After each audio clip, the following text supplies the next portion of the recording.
welcome to my YouTube channel. Jadi hari ini aku mau ngasih info ke kalian, mau ngasih tips and trick gimana caranya biar bisa lolos SNBP, Seleksi Nasional Berbasis Prestasi. Nah, FYI aja buat kalian, aku adalah mahasiswa semester sekarang, semester 2, yang tahun kemarin aku lolos SNBP. Tahun 2024 kemarin aku lolos Seleksi Nasional Berbasis Prestasi di Universitas Gadjah Mada, prodinya Pembangunan Wilayah, Fakultas Geografi. Nah, di sini aku mau ngasih tips and trick ke kalian supaya bisa lolos SNBP. Itu caranya gimana? Oleh karena itu, tonton videonya sampai akhir dan jangan lupa subscribe. Jadi pertama-tama aku mau ngasih tahu ke kalian dulu SNBP itu apa sih? Nah, jadi SNBP itu adalah seperti yang aku tadi katakan, SNBP itu Seleksi Nasional Berbasis Prestasi. Jadi kita seleksinya itu berbasis prestasi. Kita pakai nilai rapot dari semester 1 sampai semester 5 yang dilakukan secara nasional. Berarti kalian harus bersaing dengan mahasiswa dari Sabang sampai Merauke di seluruh Indonesia gitu. Dan yang bisa ikut SNBP itu adalah siswa yang masuk ke eligible. Eligible itu apa? Jadi nanti bakal aku jelasin keseluruhannya. Nah, karena SNBP itu merupakan tes nasional, jadi yang ikut karena dari seluruh Indonesia, jadi yang ikut pastinya banyak dan seleksinya itu sangat-sangat ketat ya.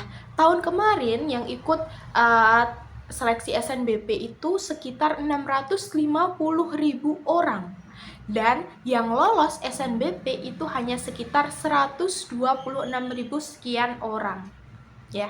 Jadi bisa dibayangkan bahwa seleksinya itu memang sangat-sangat ketat. Jadi kita harus tahu triknya, kita harus tahu caranya biar kita bisa lolos di pilihan pertama, atau kalau nggak pilihan pertama yang pilihan kedua, tapi kalian pasti pengennya kan pilihan pertama. Jadi hari ini aku mau ngasih tips biar kalian bisa lolos SNBP di pilihan pertama.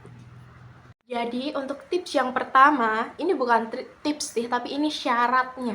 Syarat biar kalian bisa ikut SNBP dulu, itu kalian harus eligible. Jadi eligible itu apa? Eligible itu adalah murid-murid, siswa-siswa yang yang bisa mengikuti seleksi SNBP. Nah, siapa aja sih yang bisa ngikutin? Itu adalah 40% dari semua siswa yang nilainya terbaik di sekolah gitu. Jadi yang ikut cuma 40% aja dari yang terbaik dari siswa-siswa semuanya. Tapi jangan bersedih hati kalau yang tidak ikut eligible, kalian masih bisa tes, masih bisa masuk ke perguruan tinggi melalui jalur tes ataupun jalur mandiri gitu. Nah, yang kedua adalah nilai kalian sendiri. Jadi sebisa mungkin buat supaya nilai kalian itu lebih tinggi dari passing grade prodi yang kalian mau. Jadi seumpamanya aku nih dulu, aku kan pengen masuk ke prodi pembangunan wilayah. Nah, aku cari tahu dulu tuh prodi pembangunan wilayah itu passing grade-nya berapa. Walaupun itu passing grade itu nggak langsung dari universitas ya, itu dari rata-rata yang aku juga nggak tahu sumbernya dari mana. Tapi dulu aku itu dapat sumber dari Ruang Guru.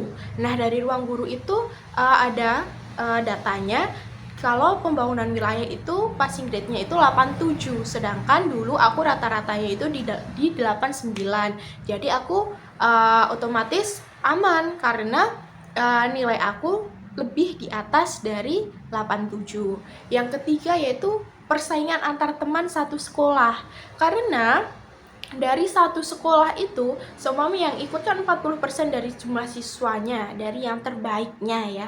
Nah, kalian itu kan nanti kalau di sistem eligible itu ada perankingannya, dari yang paling atas sampai yang paling bawah. Jadi, kalian itu sebisa mungkin yang di atas kalian, yang nilainya di atas kalian itu nggak ngambil jurusan yang kalian mau, karena yang keterima itu satu sekolah cuma satu. Jadi usahain supaya yang di atas kalian itu nggak ada yang ngambil jurusan kalian, karena kalau yang nilainya di atas kalian dan satu sekolah itu pasti kalian bakal nggak keterima. Karena apa? Karena yang keterima pasti yang nilainya lebih tinggi gitu, nilainya yang lebih tinggi.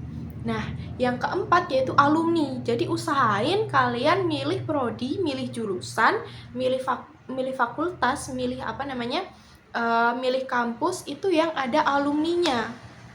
Karena alumni itu sangat berpengaruh. Aku dulu masuk ke pembangunan wilayah di UGM, itu ada alumni aku yang udah masuk ke situ, dan itu otomatis memperbesar peluang aku biar bisa lolos.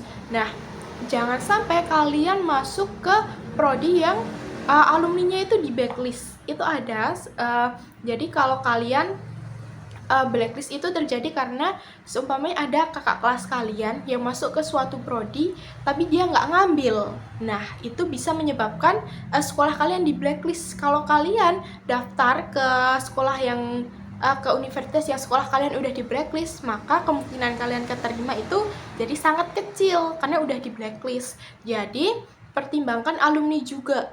Kalau udah ada alumni, pasti peluangnya lebih gede. Apalagi kalau tiap tahun berturut-turut atau minimal 2 tahun berturut-turut itu ada alumni, pasti kalian peluang keterimanya lebih gede. Dan yang kelima, usahain kalau milih pilihan 1 dan 2 itu di satu kampus.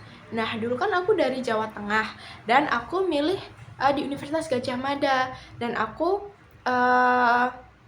karena aku pinginnya keterima di UGM, jadi aku milihnya cuma satu, pembangunan wilayah di pilihan pertama. Walaupun aku masih bisa, kan ini kan kita dikasih 2 pilihan. Nah, kalau kita mau ada satu pilihan yang di luar daerah, berarti ada satu juga yang di dalam daerah gitu. Tapi karena Jogja itu luar daerah, di luar Jawa Tengah, jadi aku milihnya cuma satu. Cuma milih Jogja, aku nggak pilihan 2 aku kosongin. Nah, kalau kalian mau pilih 2 pilihan, usahain itu satu kampus. Umpamanya di UGM, kalian mau milih manajemen yang pilihan pertama, yang kedua bisa kalian isi akuntansi atau yang lainnya, atau yang pertama kalian milih kedokteran UGM, yang pilihan kedua kalian bisa pilih nursing UGM gitu. Jadi kalau kayak gitu kalian bisa peluangnya lebih gede, karena kampus itu bakal mikirnya, oh ini murid berarti memang benar-benar mau masuk ke universitas tersebut. Terus yang kelima kan kayaknya, yang kelima itu kalian harus mencermati mata pelajaran pendukung sesuai dengan prodi yang kalian mau. Seumpamanya kalian mau masuk teknik, berarti kalian usahain fisika, mata pelajaran pendukungnya kayak seumpamanya teknik mesin. Teknik mesin berarti usahain biar matematika sama fisika mungkin ya, ini cuma perkiraan aku doang, tapi kayaknya iya, matematika sama fisikanya bagus. Kalau kalian mau masuk yang kesehatan ya, yang medical, kalian usahain supaya biologi sama kimianya nilainya bagus, tinggi gitu. Jadi kalian harus kalau memilih jurusan itu usahain mata pelajaran pendukungnya itu nilainya bagus supaya peluangnya juga lebih tinggi. Dan yang terakhir juga bisa didukung dengan sertifikat. Kalau aku sendiri dulu nggak ada sertifikat, jadi aku cuma pure dari nilai rapot doang. Tapi kalau ada sertifikat itu bakal nambahin peluang kalian biar lulus, itu biar nambahin nilai kalian. Jadi ini berprestasi di bidang apa, jadi peluang kalian untuk lulus itu bisa lebih tinggi.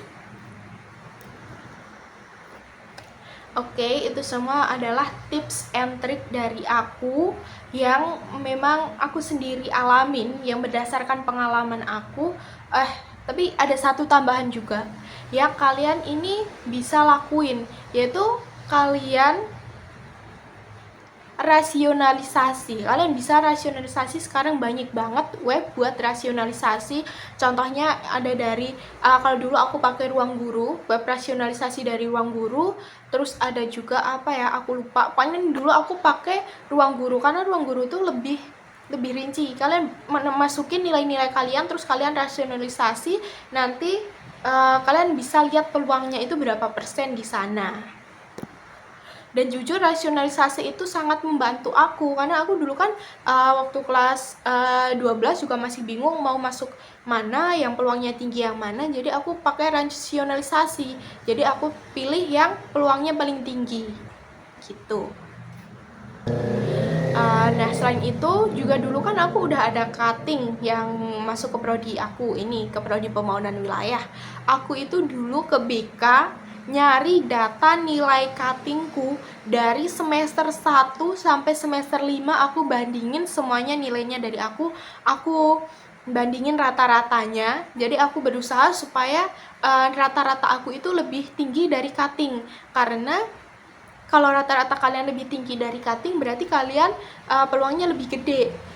Seumpamanya cutting kalian masuk ke, usahain nilai kalian sama cutting itu, kalau seumpamanya kalian lebih rendah, rendahnya itu jangan jauh-jauh banget. Kalau kalian nilainya lebih tinggi itu lebih bagus, tapi kalau lebih rendah usahain nggak terlalu jauh ya. Seumpamanya cutting kalian nilainya 93, terus nilai kalian rata-ratanya 86, itu ya pasti bakal lebih beresiko. Tapi kalau seumpamanya nilai cutting kalian 86 terus kalian 93 dan kalian mau masuk ke jurusan itu, nah itu peluangnya bakalan lebih gede.